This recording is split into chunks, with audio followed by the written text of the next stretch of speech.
Hey, it's Wayne from Visionary Wealth Management, and we are seeing an increase in volatility, really driven by activity in Iran. It's directly impacting oil prices. So we're going to talk about those three things in general and broad strokes. So first of all, in the macro, let's remember the Dow Jones is off from its highs a little less than 5% right now. The NASDAQ is off from its all-time highs about 7%.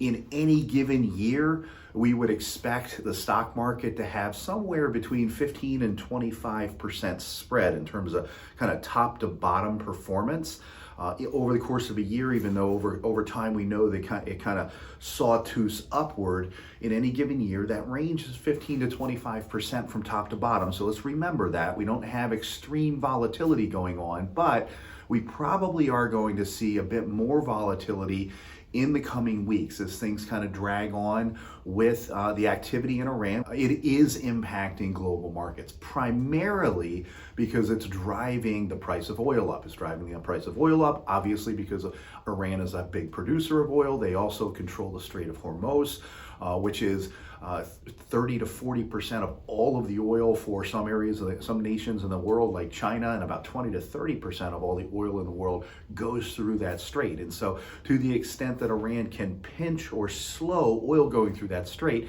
that has the potential to drive oil prices up, drive gas prices up. And as we know, everything from manufacturing to delivery to the products we use is impacted by those energy prices. So that's what's driving oil price volatility, stock market volatility, and ultimately economic volatility and uncertainty right now.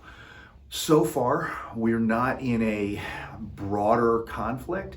In fact, the Iran kind of bombing its neighbors seems to have coalesced with people kind of standing firm against the Iranian regime at this point. But we don't know. We don't know if this is going to be dragged into some broader conflicts. There was some news over the weekend about a Chinese ship providing information to Iran in terms of locations of U.S. assets. How does that play out? What does that look like? Lots and lots of questions right now. Let's remember, if you're retired or closing in on retirement, the way we build your portfolio is to be providing for multiple years of cash flow outside and apart from selling stocks to get there. So if you're retired or closing in on retirement, we're not depending on stock market performance to meet near-term or even intermediate-term cash flow needs for you. Portfolios are built to be resilient like that. This period of time should give you more confidence, not less, in having a plan and us just continue to execute on that plan.